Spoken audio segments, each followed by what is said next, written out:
वज़ू बनाकर मस्जिद के अंदर दाखिल हो जाता है तो वो अल्लाह का मेहमान हो जाता है।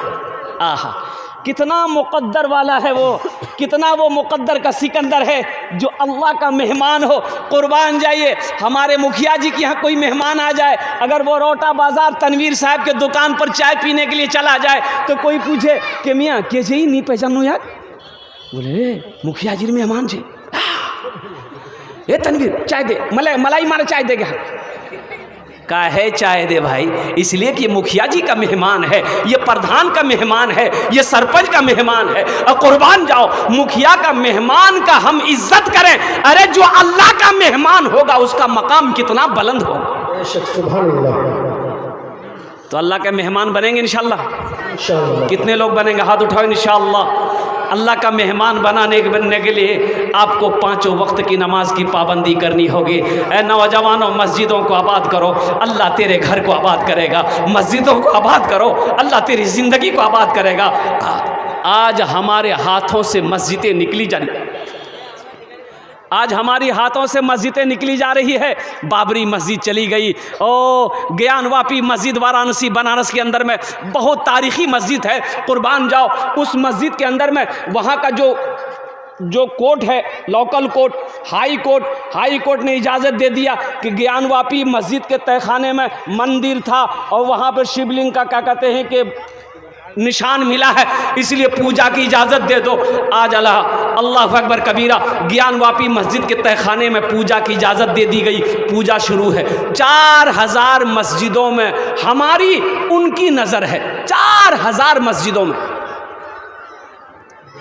ये हमारी कमी, हमारी कोताहियाँ हैं, हमारी कमज़ोरी की वजह से आज हमारी मस्जिदें हाथों से निकल रही है। मुसलमानों, मस्जिदों को आबाद करो, नहीं तो कहीं ऐसा ना हो, ऐसा वक्त आएगा कि सजदा करने की जगह नहीं मिलेगी, सजदा करने की जगह नहीं मिलेगी।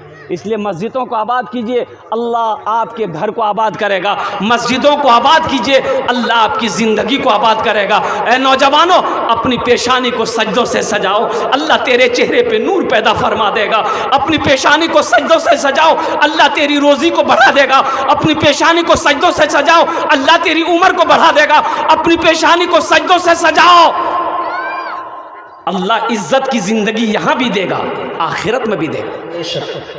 तो इंशाअल्लाह नमाज़ों की तैयारी करेंगे मेरे भाई, इंशाअल्लाह करेंगे भाई। नमाज कुछ मांगती नहीं है मेरे बच्चों, नमाज कुछ मांगती नहीं है, नमाज तो देना चाहती है। जैस मोहम्मद अली, अब वजह देखिएगा, एक फैशन के नाम से अररिया के अंदर में एक दुकान है, कपड़े की दुकान है।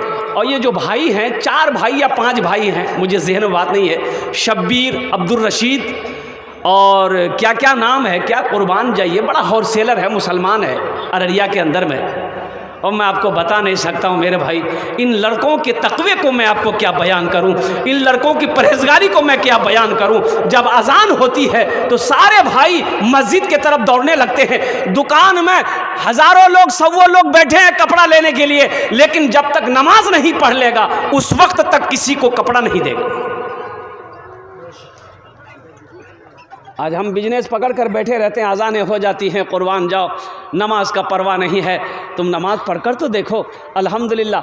ग्राहक हिल नहीं सकता है, ग्राहक कहीं जा नहीं सकता है। अज़ान हुई है तनवीर नमाज पढ़ने की, आप बैठो, जब तक तनवीर नमाज पढ़कर नहीं आ जाएगा अल्लाह ग्राहक को हिलने नहीं देगा। अल्लाह तौफीक देगा कि तू बैठ यहीं पर, मेरा बंदा मेरा जिक्र करने गया है, वो आएगा फिर तू यहाँ से जाएगा। रोज़ी का मालिक कौन है? अरे बोलो भाई, कौन है? अल्लाह है। सोचो तो सही, दुनिया में कोई आदमी भूखा मरता है? बोलो भाई, भूखा मरता है? दुनिया में कोई भूखा मरता है? खा के मरने की तारीख़ है, भूखा मरने की तारीख़ नहीं है। इमाम मुस्लिम रहमतुल्लाह अलैह बहुत बड़े मुहद्दिस थे, खाते खाते इंतकाल किए। बहुत बड़े मुहद्दिस थे, कई किताबें हैं। और कुर्बान जाए इमाम मुस्लिम रहमतुल्लाह अलैह की, हदीस का मुताला कर रहे थे, भूख लगी, हदीस का मुताला कर रहे थे, भूख लगी। खजूर की बोरी रखी हुई थी यहाँ पर, आप खजूर उठाते थे, खाते जाते, खजूर उठाते खाते जाते, हदीस का मुताला करते रहते। वो खजूर इतना खा लिए कि उसे पता नहीं चला, पेट फूला, इंतकाल कर गए। खाकर मरने की तारीख है, भूखा आदमी मरता नहीं है। तो कुर्बान जाइए। ये दुनिया तो असबाब की जगह है, लेकिन याद रखिए अल्लाह अकबर कबीरा, माँ के पेट में बच्चा 9 महीना रहता है, वहाँ कौन खिलाता है? अरे बोलो भाई, वहाँ कौन खिलाता है? वहाँ रोटी जाती है?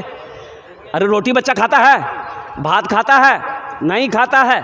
बच्चा तो माँ के पेट में है, ये गुब्बारा है, माँ के पेट में गुब्बारा है। क्या अल्लाह का निज़ाम है? माँ के पेट में ये गुब्बारा है, गुब्बारे के अंदर में बच्चा है, सिर्फ नरा का कनेक्शन माँ के शिकम से है। लेकिन कुर्बान जाओ, खाती माँ है, पहुँचता बच्चा को है। रोटी माँ खाती है, बच्चा को क्या कहते खून बनता है। भात माँ खाती है, इसका कनेक्शन बच्चे से है। तो कुर्बान जाओ, यहाँ दुनिया तो असबाब की जगह है, माँ के पेट में असबाब नहीं है। अल्लाह वहाँ जिंदा रखा है, दुनिया में जिंदा रखेगा अल्लाह की नहीं रखेगा। इसलिए नमाज कुछ मांगती नहीं है, नमाज नवाजना चाहती है, नमाज देना चाहती है। इसलिए मुसलमानों, नमाज की पाबंदी करो। और एक बात बताता चलूँ, खेत में हैं आप, काश्तकार हैं, किसान हैं, खेत में काम कर रहे हैं, अजान की आवाज़ आई या नहीं आई, टाइम हो गई है, 2 बजे गई है, जोहर टाइम है गई है, अल्हम्दुलिल्लाह मी मस्जिद नहीं जवा पाम, कोनो टेंशन नहीं है, पानी छे वजू बने ले, पानी नहीं छे मिट्टी छे तयम्मुम करे ले, सुबहान अल्लाह बोला था माशाअल्लाह। पानी है वजू बना लीजिए, पानी नीचे अल्हम्दुलिल्लाह, मिट्टी थे तयम्मुम कर लो और वहीं पर नमाज पढ़ लो। और कुर्बान जाओ, अल्लाह अकबर कबीरा, नमाज पढ़कर को देखो, नमाज पढ़कर तो देखो। और अल्लाह के रसूल ने इरशाद फरमाया, जब कोई काश्तकार सुबह फजर की नमाज पढ़कर खेत में चला जाता है, बारी में चला जाता है, जिस पौधे को हाथ लगा देगा अल्लाह उस पौधे में बरकत अता फरमा देगा। सोचे तो सही, किसान फजर की नमाज पढ़कर खेत में गया है, जिस पौधे को हाथ लगा दीजिएगा, चाहे मकई का पौधा हो, चाहे धान का पौधा हो, चाहे गेहूं का पौधा हो, चाहे पटवा का पौधा हो, जिस पौधे में हाथ लगा दोगे अल्लाह उस पौधे में बरकत पैदा फरमा देगा। इसलिए नौजवानों, मुसलमानों, नमाज पढ़ो। और इंशाअल्लाह रोटा के अंदर में दुकान है, तिजारत करते हैं आप, अजान हो गई है अल्हम्दुलिल्लाह। देखिए जमात का टाइम रखिए आप, अभी तो घड़ी मोबाइल में घड़ी है, जमात का टाइम देखिए कि 4:15 में जमात खड़ी होती है, 2 मिनट पहले अपने दुकान से उठिए चले जाइए, नमाज पढ़ो। इंशाअल्लाह वो ग्राहक जो आपके दुकान में आया है वो हिल नहीं सकता है, इसलिए कि मेरा अल्लाह उसे हिलने नहीं देगा जब तक तेरे दुकान में वो सौदा नहीं ले लेगा। आप इरादा करके तो देखो, इंशाअल्लाह अगर मेरी बात गलत निकले मेरी ज़बान काट देना, ये तजर्बा है। कुर्बान जाओ नौजवानों, अल्लाह पे यकीन करना सीखो, अल्लाह पे यकीन करना सीखो। रोज़ी देने का मालिक अल्लाह है, रिस्क देने का मालिक अल्लाह है, तिजारत को चलाने का मालिक अल्लाह है, बिजनेस को चलाने का मालिक अल्लाह है। कुर्बान जाओ,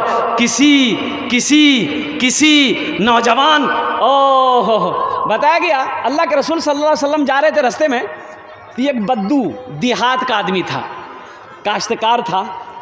तो देखा कि अल्लाह के रसूल आ रहे हैं, तो खेत से ना वो पोसनी हो जाए ना, अरे बोलो ना क्या बोलते हैं, खेत जो कमाते हैं क्या बोलते हैं, पोसनी पसनी, अच्छा हाँ, पोसनी नहीं पसनी, अल्हम्दुलिल्लाह, हाँ पसनी ने वो खेत कमा रहा था। देखा कि अल्लाह के रसूल सल्लल्लाहु अलैहि वसल्लम आ रहे हैं, तो पसनी वहीं खेत में छोड़ा और दौड़ा, अल्लाह के रसूल सल्लल्लाहु अलैहि वसल्लम को सलाम किया, और सलाम करने के बाद अपने हाथ को बढ़ाया, मुसाफा के लिए हाथ को बढ़ाया।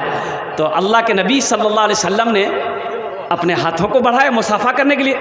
वो ये किसान जो था ना देहाती, हाथ आगे बढ़ाया, फिर अपने हाथ को खींच लिया, बोला या रसूल अल्लाह हम हाथ आपसे नहीं मिला सकते। तो अल्लाह के नबी सल्लल्लाहु अलैहि वसल्लम ने इरशाद फरमाया, क्यों नहीं मिला सकते? कहा या रसूल अल्लाह मेरे हाथों में मिट्टी लगी है, मेरा हाथ गंदा है, आपका हाथ गंदा हो जाए। कुर्बान जाओ, अल्लाह के रसूल ने इरशाद फरमाया अपने हाथों को इधर लाओ, अपने हाथ को आगे बढ़ाओ। वो किसान डरते हुए अपने हाथों को आगे किया, अल्लाह के रसूल ने उसके हाथों को चूम लिया, सुभान अल्लाह बोले तमाशा, उसके हाथों को, मिट्टी लगी हुई हाथों को चूमा।